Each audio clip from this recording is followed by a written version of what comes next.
भाई, सबसे पहले आपको बहुत बहुत बधाई और थैंक यू सो मच। आप बीमार हैं, आप रिकवर कर रहे हैं, देख रहे हैं हम, फिर भी आप समय दे रहे हैं अपनी बातों में रखने के लिए, हमें भी समय दे रहे हैं। काफी प्रश्न है आपसे, काफी कुछ जानना है। प्रोटेस्ट के बाद आप अपने घर वापस आए हैं। प्रोटेस्ट के बाद घर वापसी हुई आपकी, हमने देखा कि एजुकेशन मिनिस्टर का इस्तीफा हुआ, एनटीए में काफी रिवैम्प्स हुए, बिल पास हुए, जो पब्लिक एग्जाम्स अमेंडमेंट बिल्स थे वो दोनों हाउसेस में पास हो गए। आपके जो डिमांड्स थे और जो चीजें हो रही वो अलाइन है? अलाइंड है तो पूरी तरह मैं ऐसा कहूंगा नहीं, क्योंकि हमारी जो डिमांड थी वो थी एजुकेशन मिनिस्टर का रेजिग्नेशन तो होना ही चाहिए, वो उन्होंने कर दिया है। लेकिन उनकी जगह उन्होंने किसको एजुकेशन मिनिस्टर बनाया? प्रहलाद जोशी, जिनको देखा गया बिल्किस बानो के जो रेपिस्ट थे, बलात्कारी थे, उनका वो हार माला डालकर स्वागत कर रहे थे। तो सोचिए, जो बच्चे स्कूल में पढ़ते होंगे, जो लड़कियां स्कूल में पढ़ती होगी, उनको कैसा लग रहा होगा कि एजुकेशन मिनिस्टर कौन है? बलात्कारियों का स्वागत करने वाला इंसान बलात्कारी बना हुआ है। तो हम इसका तो बिल्कुल समर्थन नहीं करते। दूसरी चीज जो हमने कही थी कि 1 करोड़ का कंपनसेशन देना चाहिए सारी फैमिलीज को, उन सभी फैमिलीज को अभी तक 1 करोड़ का कंपनसेशन गवर्नमेंट ने दिया नहीं है। मुझे कुछ रिपोर्ट से पता चला है कि गवर्नमेंट कह रही है कि पहले हमें रूल्स और नॉर्म्स देखने पड़ेंगे। तो मुझे समझ नहीं आता कि जहां पर आपको सरकार गिरानी होती है वहां पर रातों रात सरकार गिरा देते हो, जहां पर आपको एमपी एमएलए खरीदने होते हैं वहां आप रातों रात करोड़ों सैकड़ों करोड़ों रुपए फेंक कर एमपी एमएलए खरीद लेते हो। वहां पर आपको कोई रूल्स और नॉर्म्स दिखते नहीं है। लेकिन जहां पर पीड़ित परिवारों को कंपनसेशन देने की बात आती है और 1 करोड़ का कंपनसेशन है, वहां पर आपको सारे रूल्स और नॉर्म्स याद आ रहे। इसका मतलब आपकी नीयत सही नहीं है। तो मुझे लगता है कि ये ऐसे बहाने ना बनाए। 1 करोड़ का कंपनसेशन सारी उन फैमिलीज को दे दे जिनके बच्चों ने आत्महत्या करी है, क्योंकि वो फैमिलीज जो है वो कर्जे में डूबी हुई है। तो ये जो डिमांड्स आपने दी थी उसके लिए डेडलाइंस कुछ सरकार से कुछ डिस्कस हुई थी? सरकार से हम चाहते हैं कि जितना जल्दी हो सके उतना जल्दी करे। अगर वो नहीं करते तो हमें फिर से आंदोलन पर बैठना पड़ेगा, क्योंकि जब तक ये सारी डिमांड्स मीट नहीं होती है हम लोग पीछे नहीं हटेंगे। तो आंदोलन का स्वरूप क्या होगा अगर वापस से आप बैठते हैं? वापस से धरना दे देंगे। आपने एजुकेशन मिनिस्टर की बात की, नए एजुकेशन मिनिस्टर की, तो इस सरकार में कोई लगता है जो एजुकेशन मिनिस्ट्री फिलहाल ले सकते हैं आपके हिसाब से? दिक्कत वही है कि मैंने जब वो वीडियो देखा जहां पर प्रहलाद जोशी बलात्कारियों का स्वागत करते हैं हारमाला डालकर, तो मेरे मन में भी आया इन लोगों के पास दूसरे लोग ही नहीं है, सारे इनके अंदर ऐसे ही भरे हुए, गुंडे ही भरे हुए, या फिर बलात्कारियों का स्वागत करने वाले, सम्मान करने वाले ही भरे हुए। तो ये कहीं ना कहीं इन लोगों के साथ दिक्कत है, इनके पास ज्यादा अच्छे पढ़े लिखे लोग नहीं है। क्या प्रधानमंत्री रख सकते हैं वो डिपार्टमेंट अपने पास खुद? प्रधानमंत्री के पास जो डिपार्टमेंट है कुछ 1-2 वो तो ठीक से चला ले। वो पहले प्रधानमंत्री को उसके लिए देश में रहना पड़ेगा, प्रधानमंत्री को खुद स्कूलों में घूमना पड़ेगा। उनके पास उतना समय है जब वो अपना आधा टाइम तो विदेश में बिताते हैं। अभिजीत जी, आपसे ये भी समझना चाहेंगे कि जो कुछ हुआ, क्योंकि आपका प्रोटेस्ट में वाहवाही तो काफी हुई, जाहिर सी बात है कि एक मंत्री को इस्तीफा देना पड़ा, कैबिनेट मंत्री को, लेकिन कुछ गलत कारणों से भी प्रोटेस्ट काफी चर्चा में रहा। गलत कारण वो भी डिबेटेबल, जैसे मंत्रियों को या फिर प्रधानमंत्री को गालियां देना, या फिर असामाजिक तत्वों का उसमें आ जाना, पुलिस की तरफ से लाठियां भाजना, स्टूडेंट्स को पीटना, इन सब चीजों पे आप क्या राय रख रहे हैं, क्या कह रहे हैं? मैंने तो इसमें पहले दिन से मैं कहता आ रहा था, जब से हमारा आंदोलन स्टार्ट हुआ था, कि इस आंदोलन में बाहर से कुछ लोग भेजे जाएंगे, कुछ गुंडे भेजे जाएंगे जो जानबूझकर ऐसी हरकत करेंगे जिससे प्रोटेस्ट में डिस्टरबेंस क्रिएट हो, जो जानबूझकर ऐसी कोशिश करेंगे कि प्रोटेस्ट बदनाम हो जाए। फिर उन गुंडों की की हुई हरकतों को इस्तेमाल करके जो आरोप जो है वो सीजेपी के लोगों के ऊपर लगाया जाएगा। अगर इस प्रोटेस्ट में अगर हमें ऐसा ही कुछ करना होता तो हम 1 महीना बैठे हुए थे, हम 1 महीने में नहीं कर पाते। ये हमने किया नहीं कहीं पर, क्योंकि हम पूरे शांतिपूर्ण लोग हैं, संविधान के रास्ते पर चलने वाले लोग हैं, डॉक्टर बाबा साहेब और महात्मा गांधी के रास्ते पर चलने वाले लोग हैं। ये बाहर से भेजे गए हुए गुंडे थे जिन्होंने ये हरकत करी है, और इन गुंडों की प्लानिंग दिल्ली पुलिस के साथ हो रखी थी। क्योंकि जिस प्रोटेस्ट साइट पर मुझे बिना चेकिंग के पुलिस जाने नहीं दे रही थी, वहां पर पुलिस अब बता रही कि 2100 क्रिमिनल्स खुलेआम घूम रहे थे। तो ये 2100 जो क्रिमिनल्स है वो खुलेआम कैसे घूम रहे थे? पहली बात, किसकी गलती है, किसने इन्हें खुला छोड़ा? दूसरी बात, जंतर मंतर पर जहां पर मेरी बिना चेकिंग के एंट्री नहीं होती थी, वहां पर ये 2100 क्रिमिनल्स बिना चेकिंग के कैसे आए? एएनआई की टीम आती थी, एएनआई की टीम के भी इक्विपमेंट्स चेक होते थे, उनकी टीम की भी चेकिंग होती थी। तो पुलिस ने इन क्रिमिनल्स को बिना चेकिंग के अंदर कैसे आने दिया, या चेकिंग के साथ अंदर आने दिया और बोला कि आप लोग जाओ अंदर माहौल खराब कर लो?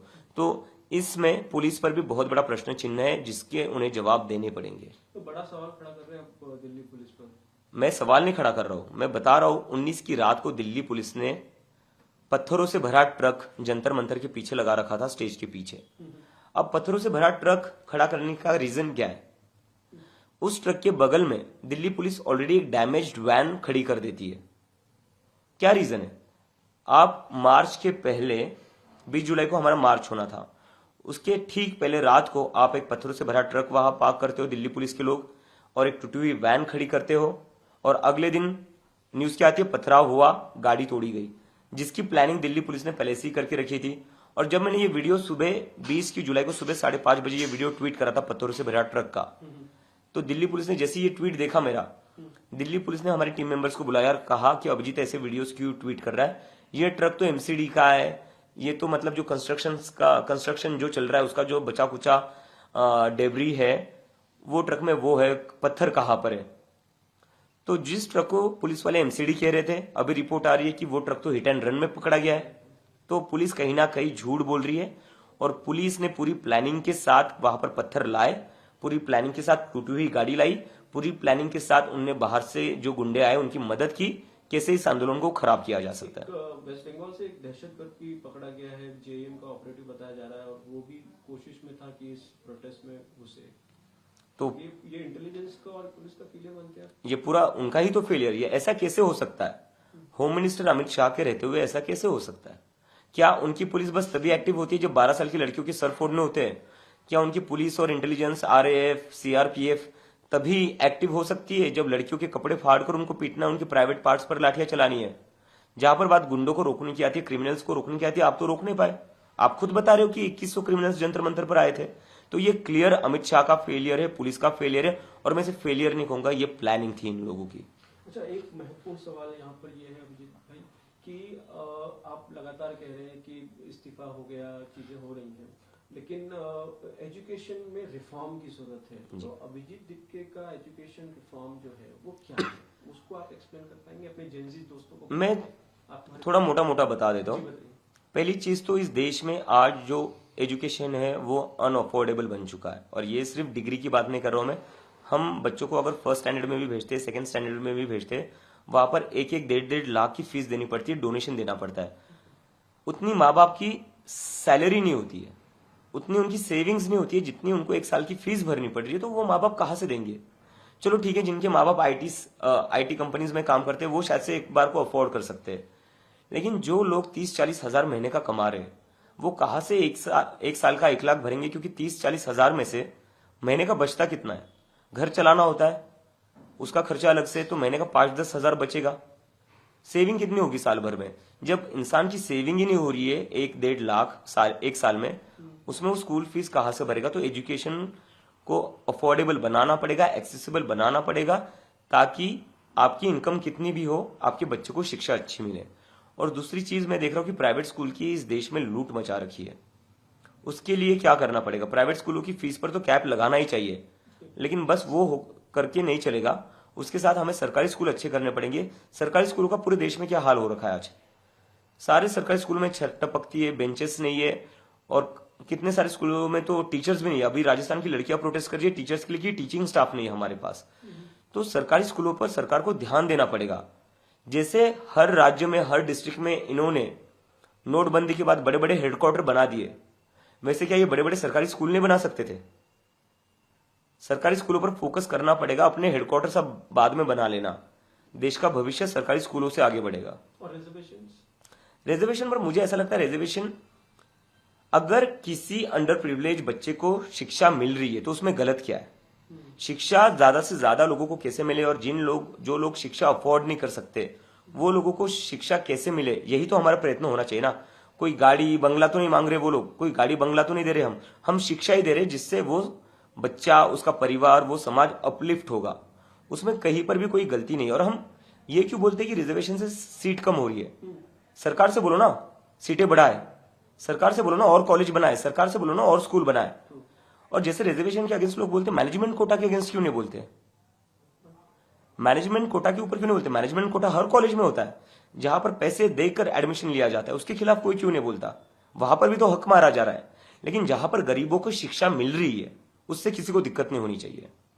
बहुत अच्छे विचार है इसमें। मैं आपको थोड़ा पॉलिटिकल की तरफ लेके चलता हूँ। अभी अभिजीत जी, आपने बताया कि आप एक प्रेशर ग्रुप बन के ही रहना चाहते हैं, तो क्या इसका मतलब ये समझे कि आने वाले दिनों में क्योंकि ये पास्ट में देखा है जी। हमने कि किस तरह आंदोलन करने वाले पॉलिटिशियंस बन गए, पार्टियां बना दी। तो क्या सीजेपी का फ्यूचर क्या है? नहीं, अभी हमारा वैसा कोई ये इंटेंशन नहीं है, क्योंकि इस देश में अभी पॉलिटिक्स का क्या हाल हो रखा है आपने देख ही रखा है। पार्टियां तोड़ी जा रही है ईडी सीबीआई भेजकर, इलेक्शन हो रहे थे, इलेक्शंस में वोट्स डिलीट किए जा रहे हैं। लोगों का तो भरोसा उठ चुका है एक तरीके से पॉलिटिक्स से, क्योंकि लोग कहते हैं कि हम सुबह वोट किसी और को करते हैं, शाम को सरकार किसी और की बन जाती है। हम एमपी एमएलए किसी एक पार्टी का चुनते हैं, शाम को वो किसी और पार्टी में होता है। तो जब इस तरह का माहौल है पूरे देश में, तो जहां पर पूरा पॉलिटिक्स से भरोसा उठ चुका है, वहां पर पॉलिटिकल पार्टी बनाकर करेंगे क्या? मुझे लगता है कि लोगों का जैसा भरोसा उठता जा रहा है सारे इंस्टीट्यूशन से, चाहे वो जुडिशरी हो, चाहे वो इलेक्शन सिस्टम हो, चाहे वो इलेक्शन कमीशन खुद ना हो, और चाहे मीडिया क्यों ना हो, तो कहीं ना कहीं इस देश को अब एक पब्लिक मूवमेंट की जरूरत है, प्रेशर ग्रुप की। बिल्कुल। तो आप प्रेशर ग्रुप बने रहे? जी बिल्कुल। तो जब आप प्रेशर ग्रुप की बात करते हैं तो क्यों जरूरत पड़ रही है प्रेशर ग्रुप की? क्या अपोजिशन वो काम नहीं कर पा रहा है? क्योंकि हम डेमोक्रेसी में हैं और हमारी डेमोक्रेसी उसमें अपोजिशन भी उतना ही इक्वल इम्पोर्टेंट होता है जितनी सरकारें होती है। तो अभी का जो अपोजिशन वो नाकाम ठहर रहा है? मुझे लगता है कहीं ना कहीं सारे ही पॉलिटिकल पार्टीज, चाहे वो अपोजिशन हो चाहे रूलिंग पार्टी, वो कहीं ना कहीं डिस्कनेक्ट हो चुके हैं, और खास करके डिस्कनेक्ट हुए युवाओं से। इसलिए आपने देखा होगा कि सीजेपी के साथ सबसे ज्यादा युवा जुड़े हुए हैं। और हमारे देश का अगर हम डेमोग्राफी देखने जाएंगे तो हमारे देश में 60% लोग 35 की उम्र के नीचे आते हैं। इसका मतलब majority of the country is very young and under the age of 35, जिसको कोई भी पार्टी केटर नहीं कर रही है, जिनकी कोई भी बात कर नहीं रही है। और दूसरी एक चीज जो है बेरोजगारी, हमारे देश में जितने बेरोजगार है उसमें से 80% बेरोजगार उनके पास डिग्रीज है। 80% पीपल हैव फॉर्मल डिग्रीज, उसके बाद भी वो बेरोजगार है। तो आज के डेट में हमारे देश में तो डिग्री फायदा नहीं घाटा हो गई है। तो बच्चों को ये लग रहा है, लड़कों को ये लग रहा है, लड़कियों को ये लग रहा है कि यार डिग्री लेकर पढ़ाई लिखाई कर हमने गलती कर दी क्या, हमें तो जॉब्स ही नहीं मिल रही है। तो इन चीजों पर कोई भी ठीक से एड्रेस नहीं कर पाया है। इसलिए मुझे कहीं ना कहीं लगता है कि एक पब्लिक मूवमेंट को इतना ज्यादा सपोर्ट मिला है। ये जो पब्लिक मूवमेंट चल ही रहा था आपका, तस्लीमा नसरीन है, उन्होंने आपके इस आंदोलन को, सीजेपी के आंदोलन को बांग्लादेश में 2024 में जो मूवमेंट हुआ उससे कंपेयर किया है। क्या आप उससे इत्तेफाक रखते हैं? मुझे लगता है कि तस्लीमा नसरीन, क्या नाम है उनका? तस्लीमा नसरीन। मुझे लगता है जो पुलिस ने लाठियां चलाई, सर फोड़ा, पेलेट गन्स चलाई, टीयर गैस चलाए, वो विजुअल्स देखकर शायद से उनको बांग्लादेश की याद आई होगी। क्योंकि स्टूडेंट्स ने तो ऐसा कहीं पर भी नहीं करा है। स्टूडेंट्स ने अपना सर फुड़वा लिया, अपना हाथ तुड़वा लिया, अपना पैर तुड़वा लिया है, और उसके बाद भी स्टूडेंट शांति से बैठे रहे। और स्टूडेंट ने रिस्पॉन्ड कैसे किया? स्टूडेंट्स ने रिस्पॉन्ड किया मीम्स और ह्यूमर के साथ। हमारे देश का जो युवा है, वो युवा ने ब्रूटैलिटी का रिस्पॉन्ड किया है मीम्स और ह्यूमर के साथ। झारखंड में भी कुछ बच्चे प्रोटेस्ट पे बैठे, उनसे बात हुई आपकी? उनकी मांगों को आप सपोर्ट कर रहे हैं? जी जी, कल रात को ही मेरी उनसे बात हुई, और मैंने उनसे बात की और मैंने उनको पूरा अश्योरेंस दिया उनको कि आपकी जो भी डिमांड्स है हम पूरी तरह आपके साथ है, और आप संघर्ष करते रहिए। जैसी मेरी तबीयत ठीक होती है मैं खुद वहां जाऊंगा। अभी क्योंकि मुझे टाइफाइड हो रखा है तो इसलिए मैं ट्रैवल नहीं कर पा रहा हूँ, लेकिन झारखंड में जो प्रोटेस्ट हो रहा है उन स्टूडेंट्स के साथ हम पूरी तरीके से। आरएसएस के एक नेता है, वो कहते हैं कि एंटी नेशनल है सीजेपी का जो पूरा चल रहा है।